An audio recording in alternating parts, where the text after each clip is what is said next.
Bienvenidos, como siempre, muy buenos días, muy amables por acompañarnos, estar con nosotros desde este momento y ayudarnos a recorrer pues una nueva agenda informativa, la del día miércoles 13 de diciembre, esa que vamos a trabajar en el día de hoy y por supuesto ya está en desarrollo.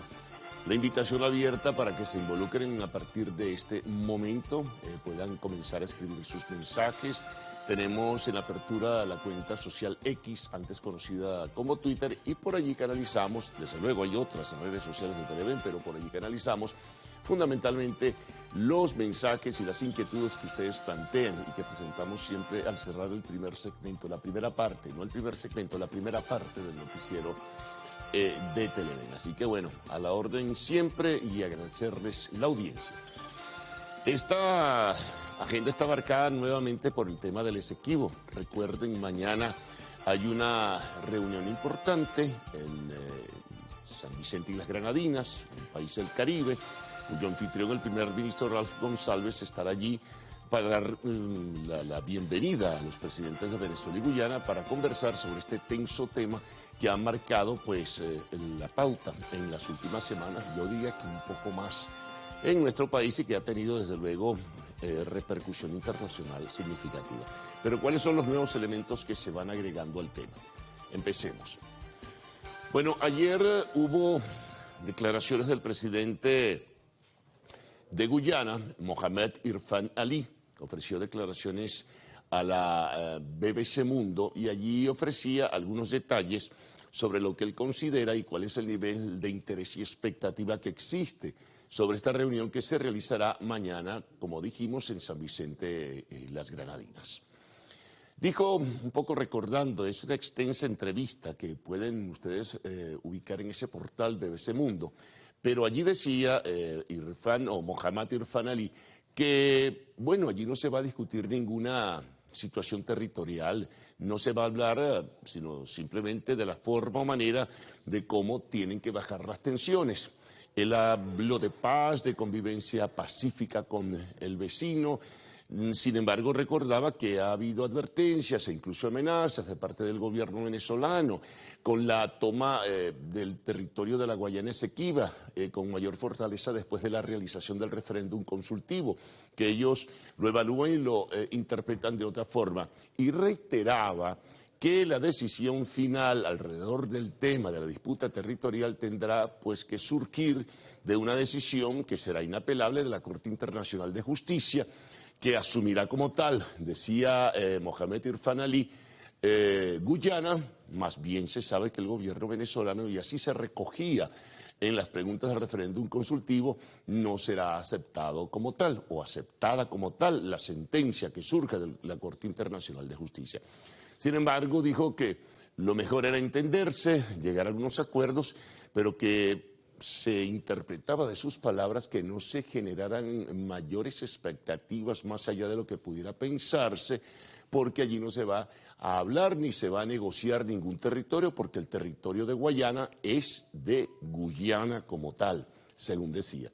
Habló también de los acuerdos de cooperación de defensa con sus aliados, mencionaba Estados Unidos, mencionaba Reino Unido, mencionaba a los países del CARICOM, y en este sentido, bueno, despejaba las dudas. De todas formas, ellos van a seguir con sus iniciativas. Ayer citábamos que tienen el propósito de que se apruebe en un Consejo Permanente de la OEA, organismo al que ya Venezuela no pertenece, un documento donde se rechaza la postura venezolana y lo que surge en los últimos días a propósito de los resultados del referéndum consultivo y las decisiones que anunció el gobierno venezolano sobre licencias de petróleo y gas en el territorio del Esequibo. Se espera, sin embargo, que se puedan dar algunos pasos de aproximación e incluso se ha planteado, ayer también lo mencionábamos, la posibilidad de que pudieran llegarse a acuerdos para explotación conjunta en zonas tanto marítimas como con zonas terrestres del territorio de la Guayana Esequiba. Pero es importante en ese sentido porque algunos piensan que va a comenzar todo un proceso de negociación y no es así. También deslindó claramente las cosas Irfan Ali. La Corte Internacional de Justicia definirá las cosas y ellos asumirán. Pero el Acuerdo de Ginebra no es el instrumento jurídico para el gobierno guyanés, porque del propio seno del Acuerdo de Ginebra surge entonces la iniciativa que ellos presentaron en 2018 ante el Secretario General de Naciones Unidas para que éste definiera qué organismo debería establecer las reglas del juego claras sobre esta reclamación histórica que tiene Venezuela sobre el territorio de la Guayana Esequiba. Argumentando, como bien se conoce, lo írrito e ilegal y manipulado que fue el laudo arbitral del año 1899. Así que bueno, es importante en este sentido citarlo. También se conocía ayer una declaración del Alto Comisionado de Asuntos Exteriores de la Unión Europea, Josep Borrell, pronunciándose sobre este hecho. Señalaba Borrell que es importante que se respeten los lineamientos territoriales establecidos, que se busque un acuerdo por vía del diálogo, que haya entendimiento entre las partes, pero no vería de buen modo pues que Venezuela tomara una iniciativa de tomar de posesión del territorio Esequibo que reclama. También olvidé citar en esa misma declaración. El presidente guyanés señalaba que espera que no existan actos aventureros e improcedentes de parte del gobierno venezolano hacia el territorio de la Guayana Esequiba, que consideran como suyo. Bueno, a ver, esto apenas comienza, ¿no? Y esto va a continuar sin duda alguna su evolución. Bueno. Hay otros temas también que van destacando en esta agenda del miércoles 13 de diciembre. Por ejemplo, ya que mencionábamos al Alto Comisionado de Asuntos Exteriores de la Unión Europea, Josep Borrell, este se refería al tema de las sanciones que tiene la Unión Europea, que son diferentes a las que ha establecido hace tiempo los Estados Unidos, que ha comenzado de alguna forma a aliviar luego de la firma del Acuerdo de Barbados. Entonces, decía Borrell que en la medida que se vayan abriendo espacios para la democracia en Venezuela, en esa misma medida, los 27 países que integran la Unión Europea, pues evaluarán la posibilidad de levantar también las sanciones. Hablo del caso de las inhabilitaciones políticas y el tema de los detenidos políticos, que ha habido la promesa de liberarles y también de levantar pues este tipo de sanciones administrativas para que los que aspiren a ser candidatos en el año 2024 no tengan mayores problemas ni contratiempos. Bueno, eso es un asunto también más complejo y un asunto interno, ¿no?, que se ha debatido lo suficiente, pero que sin duda alguna seguirá abierto en la disputa pública en este sentido porque tiene un altísimo contenido político, ¿no? Bueno, vamos con otras informaciones, hablar un poquito de economía, hablar un poquito de cálculos y de vaticinios, en este caso del Observatorio Venezolano de Finanzas, que luego de examinar el recorrido de la economía y el panorama financiero nacional, estima que quizá para el año 2024 la inflación pudiera ubicarse a cierre del año próximo en 167%.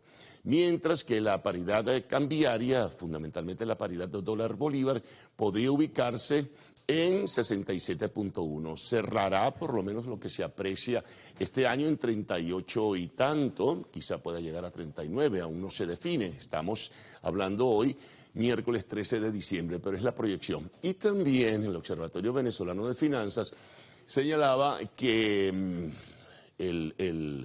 el crecimiento económico, quizás sobre el primer trimestre del año 2024, pudiera ubicarse en un 3.5%, pero sin definición clara. Por cierto, ya que mencionábamos el tipo de cambio, ayer también se conoció que hubo una nueva inyección de recursos en el mercado cambiario para la banca pública y banca privada de $100 millones para tratar de contener, ¿verdad? Por una parte, que no se dispare esa paridad que se ha mantenido con cierto equilibrio en el mes de noviembre y en lo que va del mes de diciembre, y también con esto evitar el impacto inflacionario en los precios. Así que bueno, es importante en ese sentido. Por otra parte, hoy miércoles habrá de presentar oficialmente al gobierno el proyecto de presupuesto 2024 para este ejercicio fiscal lo hará la vicepresidenta ejecutiva, Delcy Rodríguez. Han trascendido algunos números, ¿no? Y la concentración de recursos, por ejemplo, en el Ministerio del Interior y Justicia y también en el Ministerio de Comercio y Finanzas, ¿no? Luego, cuando se desglose, conoceremos los detalles. Pero sí se conoció que los cálculos que ha realizado el gobierno es que los ingresos de petróleos de Venezuela para el año 2024, dado el alivio en las sanciones que se ha anunciado, pudiera crecer en un 27% más de lo que hasta ahora pueda recibir. Eso pudieran ser unos 20.400 millones de dólares o un poco más. En fin, son simplemente pronósticos sobre cálculos que se realizan. Bueno, seguimos transitando pues nuestra agenda. Vamos con un tema muy desagradable porque tiene que ver con la malnutrición de los niños venezolanos. Es un informe de UNICEF, un organismo adscrito a Naciones Unidas, donde, de acuerdo a los cálculos que tienen, los números que manejan, y están pidiendo recursos adicionales para el año próximo, habría 3.8 millones de niños venezolanos en situación de deficiencia nutricional, lo cual es un número bastante significativo. Quieren reducir esa cifra, pero requieren de la ayuda de los países y de organismos multilaterales. UNICEF, repito, está adscrito a Naciones Unidas y se necesita trabajar muy duro para reducir esa cifra tan significativa. Por otra parte, en un tema también nacional, esto tiene que ver con migraciones. No hay una definición aún sobre el número de personas. Se habla de una cifra entre 4 y 7 que habrían fallecido en un naufragio en un peñero, en una embarcación rupestre que se trasladaba desde las costas del estado Falcón o del Supí o de Buchoaco, que habría salido hacia la isla de Aruba. Las autoridades de Aruba, al parecer, han encontrado 4 cuerpos, pero piensan, de acuerdo al informe que se va conociendo pues poco a poco, que el número pudiera ser mayor. Incluso se está hablando de 7 personas ya fallecidas, que pudiera crecer porque se llegó a hablar que la embarcación llevaba 23 personas. Hay que estar muy alertas en este sentido y muy pendientes para la información para todos ustedes. Bueno, vamos a temas internacionales. Nos encontramos con que se conocieron las primeras decisiones, son 10 medidas de shock del gobierno de Javier Milei en la Argentina. Luego, en el respectivo segmento habrán de desglosarse, pero destaca, por ejemplo, la devaluación de la moneda en un 54%, una nueva paridad entre el dólar y el peso, sobre los 800 pesos por dólar. También recorte drástico en el gasto público, recorte drástico en el número de ministerios, una elevación en un 50% aproximadamente de una tarjeta para la alimentación que ya existía como tal. También, bueno, se cortan los subsidios sobre el transporte y la energía en general, y esto, bueno, desde luego que va a tener su impacto, ¿no? Esto va a tener, desde luego, como el mismo ministro Luis Caputo lo anunciaba, un efecto inicial de inflación. Va a impactar inflacionariamente, pero pidió a los argentinos, como ya lo anunciaba en la campaña, que pudieran resistir porque es la única manera de poder corregir los entuertos que hay en las finanzas públicas de ese país. También hay otras decisiones que se toman sobre contratos y licitaciones, también se cortan abruptamente, salvo aquellos que ya estén en desarrollo, los que están en cierre no podrán desarrollarse. Así que bueno, son esas primeras medidas que van desde luego a tener su efecto en el desarrollo y la dinámica de la economía argentina. Así que muy pendientes en este sentido de otras decisiones que habrán de anunciarse.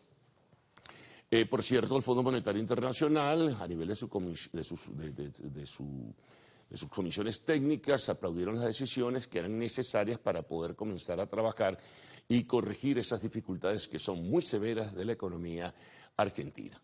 Bueno, vamos con el tema de Gaza. Ayer, pues, de manera abrumadora, la Asamblea General de Naciones Unidas, con 153 votos contra 10 y 23 abstenciones, pues solicitó el alto al fuego, el cese al fuego en Gaza, que todavía pues el gobierno israelí no asume como tal, pero fue realmente impactante el volumen de de la votación clara y definida. 153 votos a favor del alto al fuego. Sin embargo, siguen los combates, sigue la ofensiva hacia el sur de parte del gobierno israelí en su propósito de acabar con el grupo fundamentalista Hamas. Otra información también en el plano internacional que es importante es que se realizó ayer la reunión entre Volodymyr Zelensky, presidente de Ucrania, quien solicita más ayuda para poder enfrentar las vicisitudes de la guerra con Rusia, y el presidente de los Estados Unidos, Joe Biden. Esta es la tercera reunión que tienen los dos mandatarios. Ahí en Estados Unidos un problema porque los republicanos se niegan a aprobar la solicitud de ayuda que ha hecho el gobierno demócrata de Joe Biden. Bueno, vamos a los deportes ahora. En este sentido nos encontramos con que ayer firmó su millonario contrato el nuevo jugador de los Cascabeles de Arizona, el pitcher Eduardo Rodríguez, quien jugaba con los Tigres de Detroit, el equipo de Miguel Cabrera, que pasó a retiro, como ya bien se conocen. Entonces firmó su contrato por 4 años. También hay algunas informaciones sobre el desarrollo de partidos de la UEFA Champions League, que está en su fase final. Hoy culmina este proceso de eliminatorias para ir luego a los octavos de final. El Madrid renueva su liderazgo en su grupo, gana 3-2 al Unión Berlín, el juego fue en Berlín. Decepción entre sus fanáticos para los ingleses del Manchester United. Fue eliminado y queda incluso fuera, que hay ciertos movimientos que pudieran incluirle en la UEFA Europa League. Tampoco pudo y pierde su partido y se retira de competencias europeas, por lo menos por lo que queda de esta temporada. Bueno, son algunas informaciones que tendrán seguramente su complemento.